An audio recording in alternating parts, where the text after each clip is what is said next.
கடவுளை வேண்டிக்கிங்க, நல்லா நல்ல வாக்கியாக வரணும், நல்லா எங்களுக்கு எல்லாமே நல்லா இருக்கணும். உங்கள் குலதெய்வத்தை வேண்டிக்கிங்க.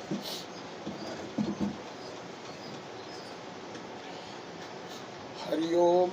நிர்லோப நீதிமத் பிருதா நிர்விக்னா நிமிஷபாக தும்பிஜா துஷ்ட சம்ஹாரி திருமத துரிதபாக பர்வதம்ஷா தம்மிலா தமாக ஷியாமல குருவி சத்குரு சம்ஹாரா சஸ்தராங்கா பாஜகோதண்டதாரணி ஓ மையம் தும் துர்காதேவியே சர்வ சத்துருவதி சுவாவா. வாங்க வாங்க வாங்க. நம்ம ஊர் மேல்கரைப்பட்டிக்காரங்க நான் நேற்று ஃபோன் பண்ண. உட்காருங்க கொஞ்ச நேரம். இந்த வந்துட்டாங்க, அது தாட்டிட்டு போங்க. சரி உட்காருங்க. அதே மாதிரி இன்னைக்கு இந்த ஜாதகர் பிறந்து திருமலசாமி பிறந்து 36 வருஷம் 9 மாதம் 14 நாள் ஆச்சு. 37 இப்போ நடக்குது. 3 ஒரு 7 ஒரு 10 10 என்பது 1 ஒன்றுனா நல்லா இருப்பான்னு அர்த்தம். இந்த வருஷம் நம்ம என்ன நினைக்கிறோமோ அது நடக்கும். ஆண்டவன் வந்து ஒன்றும் குறை வைக்க மாட்டார், பொழைச்சிக்குவான்.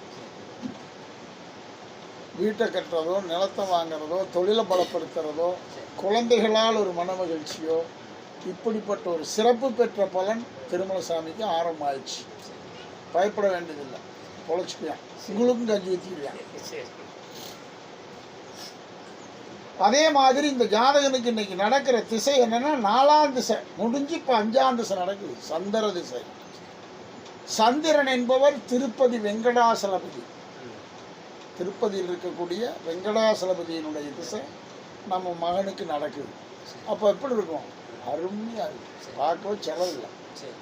ஆண்டவனா கொடுப்பார் செல்வத்தை, எதிர்பார்த்ததை விட அதிகமான வரும்படி வரும்.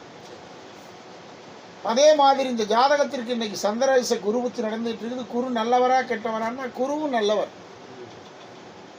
தன விரையாதிபதி, பணம் வரும், அதுக்கு தகுந்த செலவு இருக்கும். பணம் வந்துக்கிட்டே இருக்கும் வருமானம், ஆனால் வீட்டில் நிலைக்காது காசு. ஏன் திருப்பதியில் மாதிரி தான் கொட்டுவாங்க, வந்து கவர்மெண்ட் எடுத்துக்கிட்டு போய் வெறும் வெறும் சாமி தான் கண்டிருக்கும். ஆனால் வருமானம் வரும். ஆண்டவனுடைய அனுகிரகம் நல்லா இருக்கும்.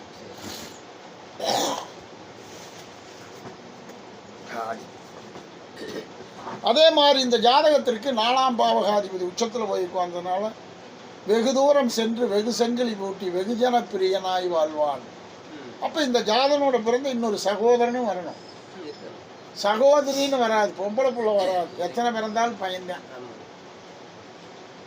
8ஆம் இடத்துல சூரியன் புதன் குரு 3 கிரகம் ஒன்று கூடி வைகாசி மாதம் பிறந்த ஜாதகன். குரு மங்கள யோகம், குரு சந்திர யோகம், சந்திரமங்கல யோகம், சசிமங்கல யோகம் 4 இருக்குது. அப்போ இந்த யோகம் என்ன பண்ணும்? சீர் சோபனங்கள், குடும்ப வாழ்க்கையில் எல்லா செல்வத்தையும் கொடுப்பார். அப்படி ஒரு யோகத்தை தரக்கூடியது அந்த திசை. 7க்கு அதிபதி செவ்வாய் லக்னத்துக்கு பாகிஸ்தானத்தில் உட்காந்துக்குச்சு. 3 6 8ல் மறைஞ்சு போனார். வைகாசி மாதம் பிறந்த ஜாதகன். அப்படி பிறந்த ஜாதகனுக்கு சகோதர சகோதரிகள் என்பது ஒரே சகோதரன் தான், ஒரே மாமன் தான், ஒரே தாய் தான்.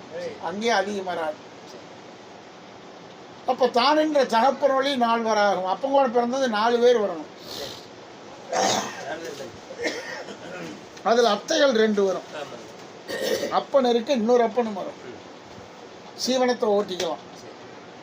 தாயை பெற்ற தாய் தந்தையர்கள், தகப்பனை பெற்ற தாய் தந்தையர்கள் 4 பேர்த்தில் அப்பாரை பெற்ற அம்மா பிச்சியில் 2 நபர் அண்ணாத்துறை போன ஊருக்கு போயிடுவாங்க. மிச்சம் 2 பேர் இருப்பாங்க. இவன் கல்யாணத்தை பார்த்து இவனோட குழந்தை குஞ்சை பார்த்து அது சீர் சோவனத்தை பார்த்து தான் சாகுவாங்க. அது வரைக்கும் அவங்களுக்கு சாவில்லை. நீண்ட ஆயுள் நீண்ட சுகம். 8ஆம் இடத்துல சூரியன் அமைஞ்சதுனால இவனுக்கு ஆயுள் பூர்ணமான ஆயுள் 80 வரைக்கும் இருப்பான். அழகு சார்ந்த தொழில், கணக்கு தொழில், சீவனத்துக்கு பங்கமில்லை, ராஜம்சமான நேரம், தொட்டது பொண்ணாகும். இந்த வருஷம் புதுசாக ஒரு காரியத்தை பண்ணலாம். ஒன்று தொழிலில் கை ரொம்ப பணம், அல்லது ஒரு இடத்த வாங்கி வீட்டை கட்டுறது, அல்லது நல்ல மனைவி நல்ல சுகத்தை அனுபவிக்கிறது, நல்ல குழந்தைகள் பேரில் ஒரு சந்தோஷ சுகத்தோடு வாழ்கிறது. அத்தனை இந்த வருஷம் இருக்குது.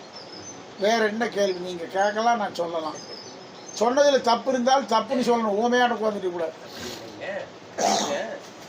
ஃபஸ்ட்டு கல்யாணம் ஆகி 2 பேரும் பொண்ணா இல்லை. சரி, பிரிஞ்சிருக்கிறாங்க. சரி. அது எப்படி அந்த புள்ள வந்துருமா இல்ல வேற ஏதாவது வந்து பார்க்கணுமா? 6ஆம் இடத்துல சந்திரன் போய் உட்காந்துச்சு, மீனராசிக்காரனுக்கு வந்துருவான். சரி பன்னாட்டு அப்படித்தான் போவான், ஆனால் இவன் விட மாட்டான். சரி. ஏதோ ஒரு ரோகத்தில் ஏப்பா வேற தம்பி இருக்கானு வேற தம்பி இருக்கிறியா? இந்த பேரனோட தான் இருந்தது. அந்த லோகத்துக்கு சேர்றாங்களான்னு கையெழுத்தெல்லாம் வாங்கிட்டாங்க.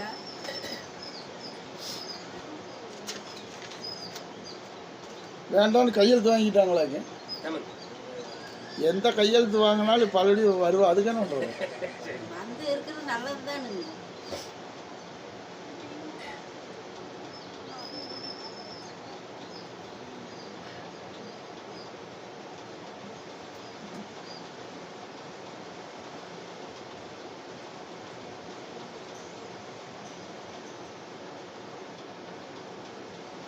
பதினாலாகி போச்சு. ஆமாங்க. 13 முடிய போகுது, இப்போ அந்த 14 முடிய போகுது.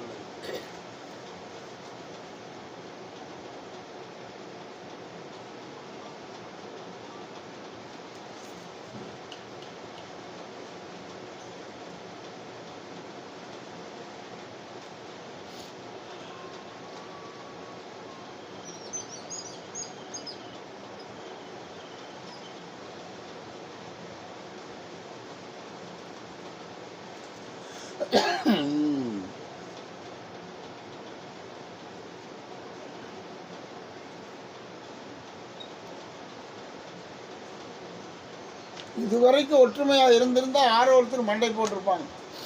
பிரிஞ்சதே தேவை. மனசார பரவாயில்ல, இங்க அப்படி ஒரு சம்பவம் வராது. சரி. இந்த சேர்ந்தாலும் ஒன்றும் பிரச்சனை இல்லைங்க. கூடியவரையில் உறவாக வேண்டிய நேரம் வந்துருச்சு. அப்பாருக்கு சரியில்லாம தான் இருக்குது அவன் பிறந்த நேரம். சரி. உண்மை சொல்றேன். அப்பனுக்கெல்லாம் நல்லா இருக்குங்க. அவன் லண்டன் வரைக்கும் வேணும் போயிரு. ஒண்ணு சேர்ந்து அப்பா மக்களுக்கு ஒன்றும் ஆகாது. இன்னி ஒன்றும் பண்ணாது. இன்னொரு 2 மாதம் 12 நாளைக்கு மேலே சேர்ந்தாங்கன்னா எந்த தப்பும் வராது. அதுக்கு முன்னாடி சேர்ந்தாங்கன்னா பழையபடி பிரிஞ்சு பழையபடி சேர்ற மாதிரி வரும். சுக்கர திசை ஆகாத திசை இந்த லக்குனத்துக்கு. ஆமாம், கானகத்தில் ஜனித்த கற்கடகம் சிங்கத்திற்கு சேயும் சுக்கிரனும் பிரபல யோகருங்கிற. ஆனால் 7ல் உட்காந்துருக்குது, பாதகஸ்தானத்தில் மாரகம் பண்ணி போடும். அதனால் லேட்டாகி சேர்றது தான் நல்லது. அதனால் எந்த தப்பும் இல்லை. புரியுதா? இந்த லக்கணத்துக்கு ஒரு பாவி. அதே மாதிரி 5ல் ராகு, 5ஆம் இடத்துல ராகு கும்பராசியில் உட்கார்ந்துருக்கார். திரைக்கடல் ஓடியும் திரவியம் தேடு. பெரிய யோகம்னு நல்லா படிப்பேன், பேரணும். அருமையான ஜாதகம். ஆனால் அப்பாம் பேரில் தான் அதிக பற்று இருக்கும். தாயாம் பேரில் ஊருகமாய்த்தே விட மாட்டேங்கிறாங்க. நாங்களும் போறோம். வருவேன். அவனா நீ எதுக்கு போய் பார்க்க போற? அவனா வரப்போறேன். வருவாங்க. மனசார சொல்ற, வைகாசி 16க்கு மேல 65 நாளைக்கு மேல ஆட்டோமேட்டிக்கா வருவாங்க. வேற என்ன? சரி. அது ஒண்ணு மட்டும் போதுங்க.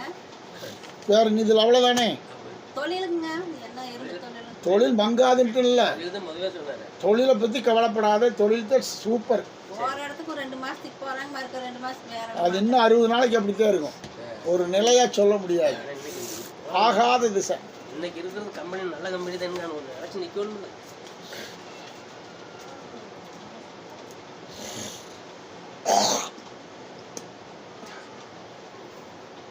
அதாவது இன்னைக்கு சின்னமையினர் பிறந்து 31 வருஷம் ஆச்சு. இந்த ஜாதகனுடைய லக்கணம் என்பது மீன லக்கணம். இந்த ஜாதகனுடைய ராசி என்பது மேச ராசி.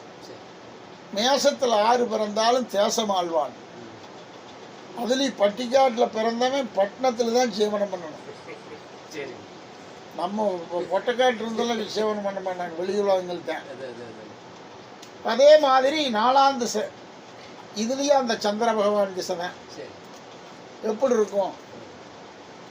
கடல் போல வருமானத்தை கொடுக்கும். அதில் ஒன்றும் பஞ்சம் வராது. மனசு தான் காரணம். ஆனால் 7 என்ன சனி கொஞ்சம் விரையும் பண்ணும். உடலுக்கோ உயிருக்கோ கெடுதல் இல்லை, பொருளாதாரத்தில் தடைப்படுத்தும். மேசராசிக்கார தேசமால்வியா, பயப்பட வேண்டாம்.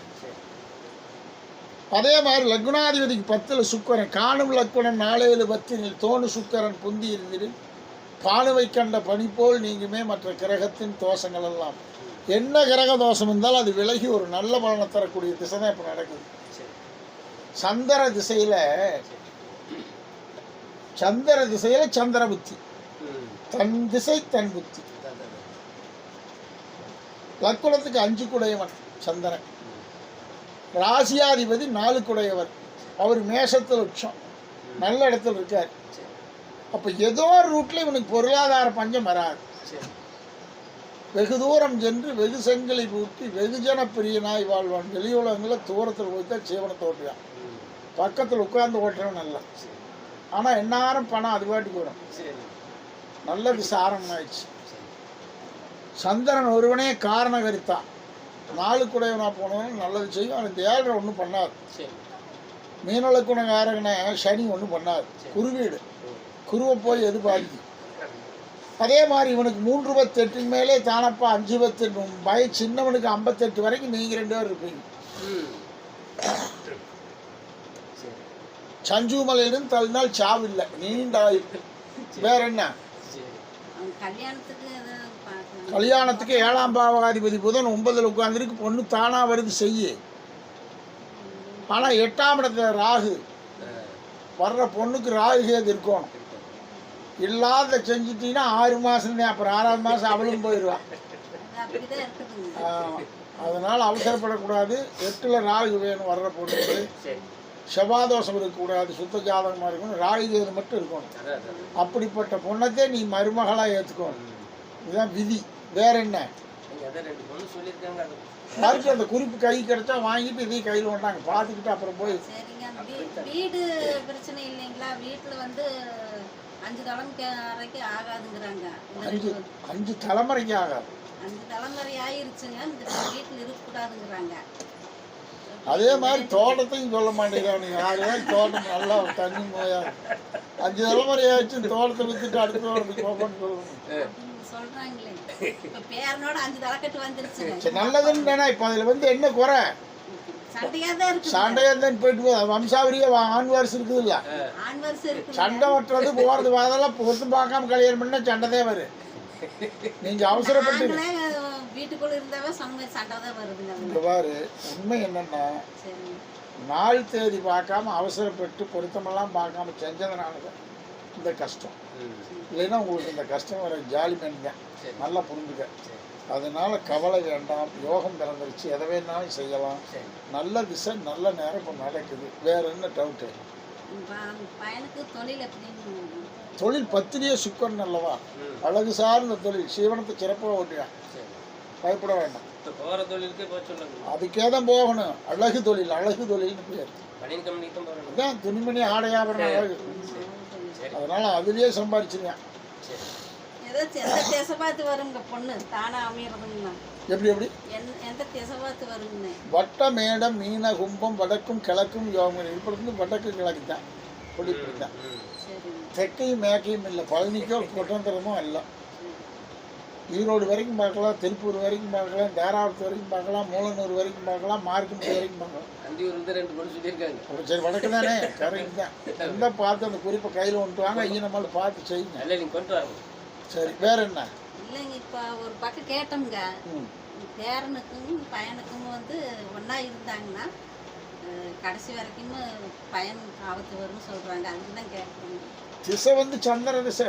சரி, ஆச்சா? அதே டவுட்டு கேட்கலாங்க. ஒருத்தர் அப்படி சொல்லியிருக்கிறாங்க.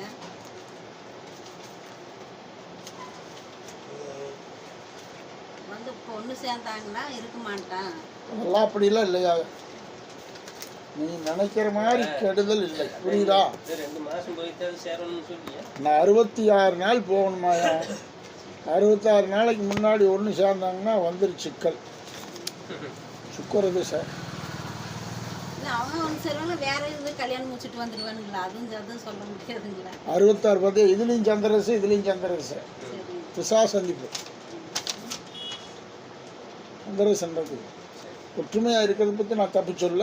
அவங்க ஒற்றுமையாக இருக்கிறதுங்கிறதும் இந்த 2 மாதம் 26 நாளைக்கு பிறகு தான் ஒற்றுமை.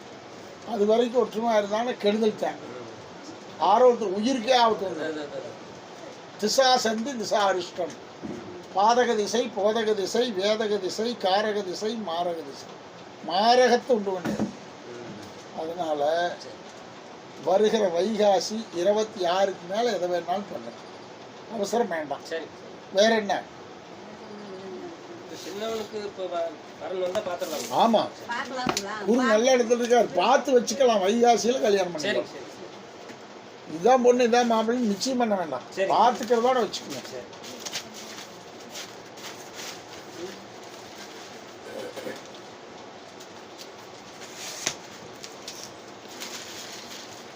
சார் ஏனுங்க வாங்கோ. பார்க்கலாமா? சரிங்க பார்த்தோம், நல்லா இருக்குது போங்க, சரி. ஒன்றும் அனுப்ப வேண்டியதில்லை.